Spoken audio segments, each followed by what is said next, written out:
அந்த சவுக்கடி சந்திரகாந்தா சீன் ஒன்று அரங்கேற்றம் பண்ணார். இதை போன்ற ஒரு கோமாளித்தனத்தை தமிழக அரசியலிலோ இல்லை இந்திய அரசியலிலோ யாருமே பார்த்துருக்க முடியாது. தமிழ்நாட்டில் நடிகர் எம்எஸ் பாஸ்கருக்கு தான் பாஜக தலைவர் பதவி கொடுக்கணும்னு நான் சொன்னேன். யாரோ 2-3 பேர் என்ன பண்ணிட்டாங்க, இதுதான் எஸ்வி சேகர் நம்பர், அவரை கொஞ்சம் பக்குவமாக செஞ்சு விட்டுருங்க அப்படின்னு போடுறாங்க. வெறும் வாய் தான் வேலை செய்யும் அண்ணாமலைக்கு, செயல் ஒன்றுமே கிடையாது. சார், டெல்லி தமிழ்நாட்டை பாதர் பண்ணவே இல்லை.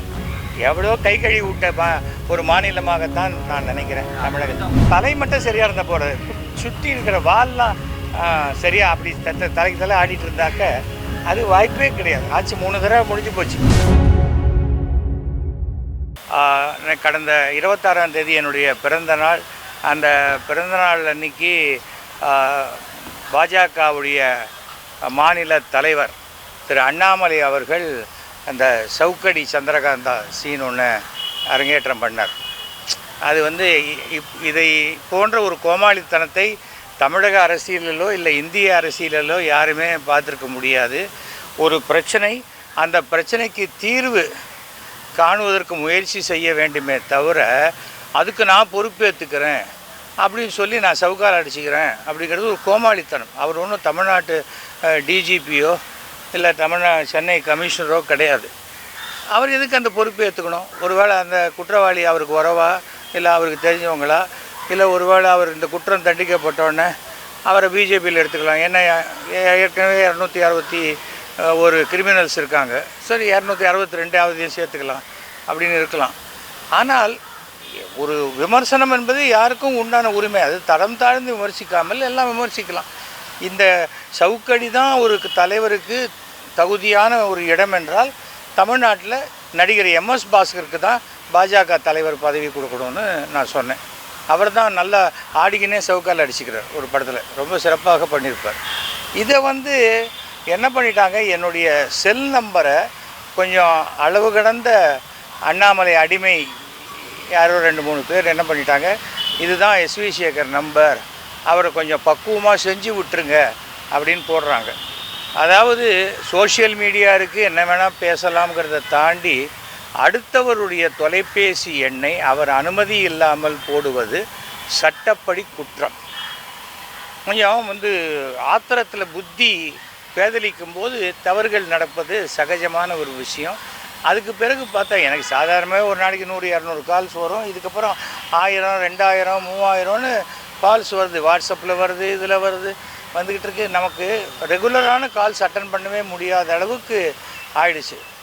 சரி, நான் என்ன பண்ணேன், நம்ம சிலதெல்லாம் மேனேஜ் பண்ணோம், இதெல்லாம் சகஜம். ஏன்னா நானே பொது வெளியில் என்னுடைய நம்பரை கொடுத்துருக்கேன். ஏன்னா யாருக்காவது ஏதாவது உதவி தேவைப்படணும். அன்றைக்கி ஒரு டைரக்டர் ஒருத்தருக்குடைய ஹார்ட் அட்டாக் வந்துருச்சு.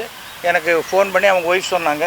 காலத்தில் 7 மணிக்கு சொன்னாங்க. 8:30 மணிக்குள்ளே அவரை ஓமந்தூராரில் அட்மிட் பண்ணி இமீடியட்டாக அவருக்கு ட்ரீட்மெண்ட் கொடுத்தோம். அந்த மாதிரி உதவி செய்வதற்கு தான் என் நம்பரை கொடுத்துருக்கேனே தவிர யார் வேணால் என்னை திட்டுங்கடான்னு சொல்கிறதுக்கு இல்லை. ஸோ இது தெரிஞ்சுக்கணும்.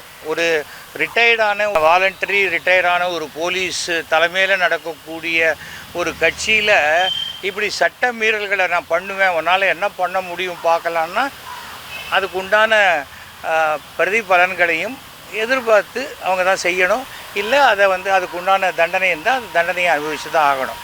என்ன பண்ணினாலும் அண்ணாமலை சவுக்கால் அடிச்சுக்கிட்டாலும் தீ மிதித்தாலும் அவர் ஒன்றும் வெறும் அண்டர்வேரோட மாத்திரம் தமிழ்நாடு முழுக்க நான் சுற்றிட்டு வரேன்னு சொன்னால் கூட பிஜேபி தமிழ்நாட்டில் ஒரு சீட்டு கூட 2026 ஜெயிக்க வாய்ப்பே கிடையாது. 40க்கு 40 வரும்னு பேசினார். கடைசியில் 12 இடத்துல டெபாசிட்டு போச்சு.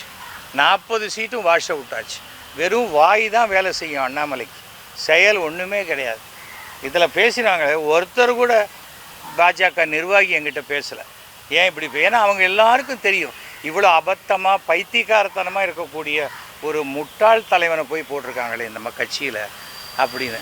ஆனால் எல்லாத்தையுமே நான் பிஜேபியில் இல்லாவிட்டால் கூட இன்றைக்கும் நான் என்னுடைய கருத்துக்களை நேரடியாக நம்முடைய பாரத பிரதமர் அவருக்கு நான் அனுப்பிச்சி விட்றேன். அவ்வளோதான். தமிழ்நாடு நல்லா இருக்கணும். இது பாலிடிக்ஸ் பண்ணுற இடமே இல்லை. அந்த ஒரு குற்றவாளி யாராக இருந்தாலும் அந்த குற்றவாளி தண்டிக்கப்பட வேண்டியவன். அதுவும் அந்த பெண்கள் விஷயத்தில் நடந்து கொள்ளக்கூடிய பாலியல் குற்றவாளிகள் மிக கடுமையாக தண்டிக்கப்பட வேண்டியது. எனக்கு அதில் மாற்று கருத்தே கிடையாது. இதெல்லாம் வந்து அந்த அரபு நாடுகளில் இருக்கிற மாதிரி பனிஷ்மெண்ட் கொடுக்கணும், அப்போ தான் அது சரியாக வரும். ஆனால் என்னென்னா எய்ட்ஸ் மாதிரி தான், இது எனக்கு வராது மற்றவங்களுக்கு வரும் அப்படின்னு நினச்சிக்கிட்டு இந்த தப்பு பண்ணுறது. அதுதான் ஒரு 20 வருஷம் முன்னாடி சென்னை கமிஷனர் சொன்னார், உங்கள் வீடெல்லாம் இருட்டாக வச்சுக்காதீங்க, வீட்டை சுற்றி விளக்கு இருக்கட்டும் அப்படின்னார். அன்றைக்கி நான் என் வீட்டை சுற்றி ஒரு 10 லைட் போட்டேன். நைட் டயத்தில் அந்த 10 லைட்ஸ் எரிஞ்சிக்கிட்டே தான். சிசிடிவி வைக்கணும், நாங்கள் சிசிடிவி வச்சோம். பாதுகாப்புங்கிறது நம்மளும் ஜாக்கிரதையாக இருக்கணும், அதுதான் முக்கியம். அதுதான் சொல்கிறேன், எந்த பெண்ணாக இருந்தாலும் அது யாராக இருந்தாலும் சரி, இந்த மாதிரி ஒரு சம்பவம் நடக்கிறதுக்கு நாம் வந்து ஆண்கள் தான் வைக்கப்படணும். அதுதான் உடனே இதை போலீஸ் பார்க்க மாட்டாங்களே. நமக்கு இருக்கிற போலீஸ் ஃபோர்ஸ்லேயும் பாக்கி இதுலேயும் சுய கட்டுப்பாடும் சுய ஒழுக்கமும் இருந்தால்தான் சமுதாயம் நன்றாக இருக்கும். நான் ரொம்ப வருஷமாக சொல்லிகிட்டு இருக்கேன், பள்ளிக்கூடங்களில் கல்வியை போதிப்பதை விட ஒழுக்கத்தை அதிகமாக மாணவர்களுக்கு போதிக்க வேண்டும். அப்போ தான் அடுத்த தலைமுறை சமுதாயம் மிக சிறப்பாக இருக்கும். கேசவ விநாயகத்தின் மீது புகார்கள் வந்திருக்குன்னு சொல்கிறீங்க, கட்சி ரீதியாக நடவடிக்கைனா எடுத்தாங்களா? விசாரணையாக யார் மேலேயும் நடவடிக்கை எடுக்கல சார். டெல்லி தமிழ்நாட்டை பாதர் பண்ணவே இல்லை. எவ்வளோ கை கழுவி விட்ட ஒரு மாநிலமாகத்தான் நான் நினைக்கிறேன் தமிழகத்தை. இல்லை சார், நான் வந்து ஒரு தடவை மோடி அவர்களே ராத்திரி 11:45 மணிக்கு அவருக்கு ஒரு லெட்டர் கொடுக்குறேன் டெல்லியில். அப்படி அந்த பக்கமாக நிறுத்திட்டு அங்கே போய் ஆஃபீஸில் லெட்டர் கொடுத்துட்டு வரேன். காலையில் 8 மணிக்கு அவருடைய ஆஃபீஸ்லேருந்து ஃபோன், பிரைம் மினிஸ்டர் உங்கள் லெட்டரை படிச்சுட்டாரு, நான் வந்து அவர் வந்து ஜேபி நட்டா ஆஃபீஸ்க்கு இன்ஸ்ட்ரக்ஷன் கொடுத்துருக்காரு, நீங்கள் ஜேபி நட்டாவை பாருங்கன்னு. ஜேபி நட்டாவுக்கு ஃபோன் பண்ணால் 3 நாள் அவருக்கு ஃபோனே எடுக்க முடியல. அதனால் தலை மட்டும் சரியாக இருந்தால் போகிறது, சுற்றி இருக்கிற வால்லாம் சரியாக அப்படி தலைக்கு தலை ஆடிட்டு இருந்தாக்க அது வாய்ப்பே கிடையாது. ஆட்சி 3 தடவை முடிஞ்சு போச்சு, பிஜேபியோடைய ஆட்சியும் முடிஞ்சிருச்சு அங்கே, அவ்வளோதான். சாதாரண குதிரை கிடைச்சாக்கள் அது கோடு போட்டு வரி குதிரை ஆக்கிடுறாங்க நிர்மலா சீதாராமன். வரி இல்லாத எதுவுமே அவங்களால பார்க்க முடியல. மக்களுக்கு, நடுத்தர மக்களுக்கு என்ன நல்லது செய்யணுமோ அதை செய்யாத வரைக்கும் எந்த கட்சியும் இனிமேல் ஆட்சிக்கு வர முடியாது. ஒன்றுமே கிடையாது சார். பிரபலமானவன் புத்திசாலி காம்ப்ளெக்ஸ் வந்துடும், ஐயோ நமக்கு அவ்வளோ புத்தி இல்லையே, நம்ம இவ்வளோ பிரபலமாக இல்லையேன்னு ஒரு இன்ஃபீரியாரிட்டி காம்ப்ளெக்ஸ், அவ்வளோதான். இது ஒன்றும் அண்ணாமலைக்கு அதிகம், பொன்னாருக்கு இருந்தது, அதுக்கு முன்னாடி இருந்த தமிழிசைக்கு இருந்தது, எல்லாருக்கும் இருந்தது. ஒரு 2011 சேர்ந்தேன்.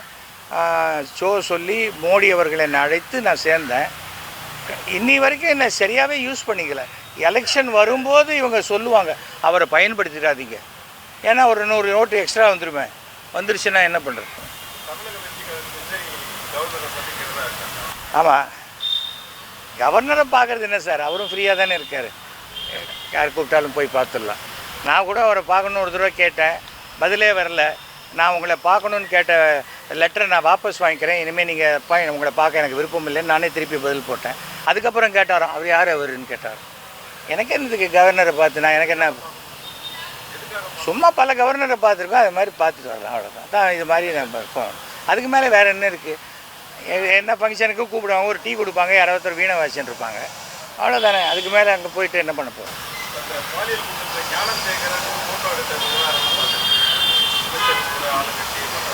சார், யார் வேணால் யாரோட வேணால் ஃபோட்டோ எடுத்துக்கலாம் சார். ஆனால் இந்த மாதிரி சம்பந்தப்பட்ட பிறகு, அப்படிப்பட்டவன்னு தெரிஞ்ச பிறகு ஒருத்தன் ஃபோட்டோ எடுத்துக்கிட்டால் நீங்கள் அப்போ சொல்லலாமே தவிர, அதுக்கு முன்னாடி சொல்கிறதுல எனக்கு எந்த நியாயமும் இருக்கிறதா படலை. ஒரு கூட்டமாக இருக்குது, நானே ஒரு படத்துக்கு போகிறேன், 20 பேர் செல்ஃபி எடுத்துக்கலாம், அதில் ஒருத்தன் திருடனாக இருக்கான், அதுக்கு நான் எப்படி பொறுப்பாக இருக்க முடியும்? அதெல்லாம் நம்ம சொல்ல முடியும். தவிர இப்போ நடந்த சம்பவத்தை எந்த ஒரு சராசரி குடிமகன்லேருந்து யாருமே ஆதரிக்க மாட்டாங்க. மிகப்பெரிய அயோக்கியத்தனம், அநியாயம். அது குற்றவாளிகள் தண்டிக்கப்படணும், அவ்வளோதான். அதை தாண்டி அதை அரசியலாக்கிட்டு போனால் அதனால் ஒரு ஓட்டு கூட கிடைக்காது. தவிர எப்போவுமே ஏன்பா இப்படி பண்ணிட்டேனா, அவன் பண்ணலையான்னா இது என்ன பதிலா? நீ பண்ணினியா இல்லையா, அவ்வளோதான் இருக்கணும். அந்த பதில் சொல்லாத வரைக்கும் அது குழப்படி அரசியலாகத்தான் இருக்கும். அது எனக்கு பழக்கமே இல்லை.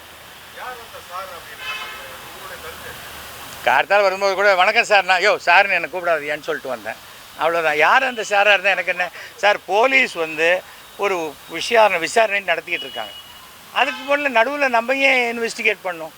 அவசியமே இல்லையே சார். எத்தனை கேஸ் ரிஜிஸ்டர் ஆகுது, எத்தனை கேஸ் நடந்துகிட்ருக்கு, எல்லாத்துலேயுமே நம்ம பூந்து யார் அவர் யார் என்னன்னு நம்ம கேட்குறோமா?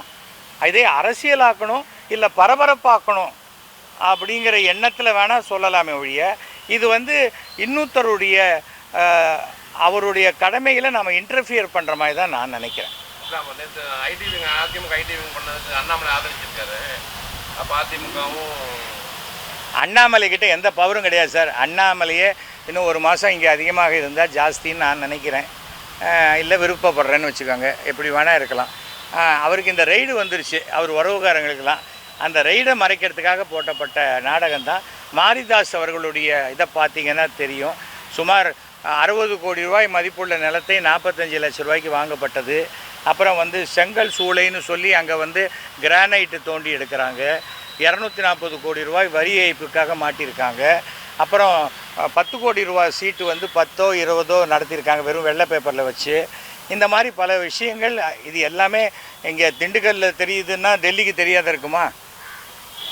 பாஜக இன்னி வரைக்கும் சொல்கிறது என்ன, நாங்கள் நேர்மையான கட்சி, ஊழலற்ற கட்சி. அதை அண்ணாமலையை வச்சுட்டு சொல்ல முடியுமா?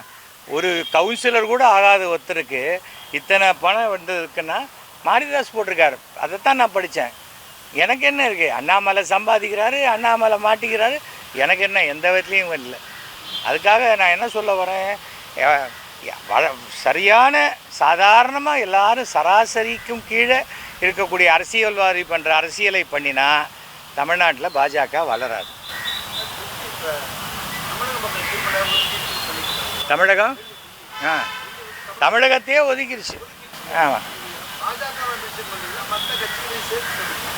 பாஜக தான் சார். பாஜக தமிழக பாஜகவை டெல்லி பாஜக டோட்டலாக ஒதுக்கிடுச்சு. அதுவும் இருக்குது தான் சார், அதுவும் இருக்குது சார். எப்போதுமே பார்த்தீங்கன்னா டெல்லியில் ரூலிங் பார்ட்டி அவங்களுக்கு ஆதரிச்சாக்க அவங்களுக்கு வேணுங்கிறத சலுகைகளை அதிகமாக பண்ணி கொடுப்பாங்க. ஆதரிக்கலைன்னா நான் இழுத்து பிடிக்கிறேன், அது பிடிக்கிறேன், சரியாக வராது, இது வராதும்பாங்க. இப்போ பீகாருக்கு வந்து இத்தனை ரூபா கொடுக்குறாங்கன்னா அதில் பாதி கூட தமிழ்நாட்டுக்கு கொடுக்குறதில்ல. அப்போது மாற்றாந்தாய் மனப்பான்மைன்னா அது மாற்றாந்தாய் மனப்பான்மை. நான் இப்போ அந்த அரசியல் பேச வரல. ஏனென்றால் அது வந்து என்ன ஆகிடும், ஒரு கட்சியிலேருந்து வெளில வந்த உடனே அந்த கட்சியை பற்றி என்ன ஏடிஎம்கேலேருந்து வெளில அமிச்சாங்க. அதுக்கப்புறம் ஒரு வாரத்தை கூட நான் ஜெயலலிதா அவர்களை பற்றியோ ஏடிஎம்கே இருக்கிற வரைக்கும் நல்லது, வெளில அமிச்சாங்களா ரொம்ப நல்லது, அவ்வளோதான். அப்படி தான் நான் நினைப்பேன். ஆனால் என்ன, நானே வெளியில் வரத்துக்கு ஒரு சான்ஸ் கொடுத்தாங்க பிஜேபி. வழக்கமாக என்னை வெளில அனுப்புவாங்க எல்லா கட்சியிலையும்.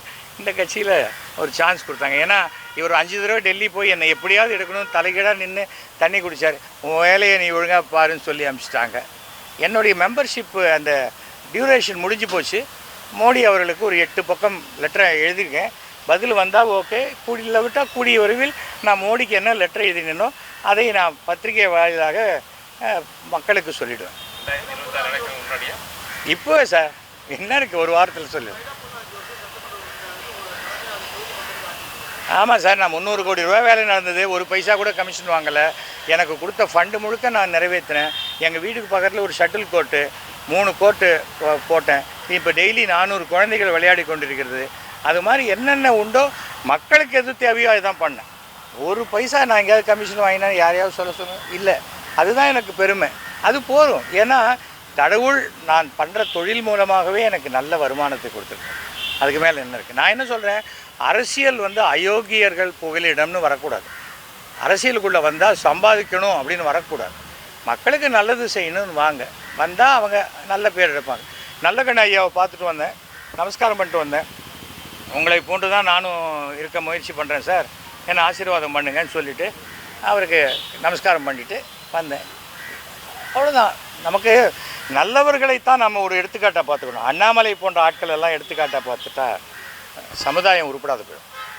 இதுபோன்ற செய்திகளை மேலும் தெரிந்து கொள்ள எங்களது யூடியூப், ஃபேஸ்புக் மற்றும் ட்விட்டர் ஆப்களை சப்ஸ்கிரைப் செய்யவும்.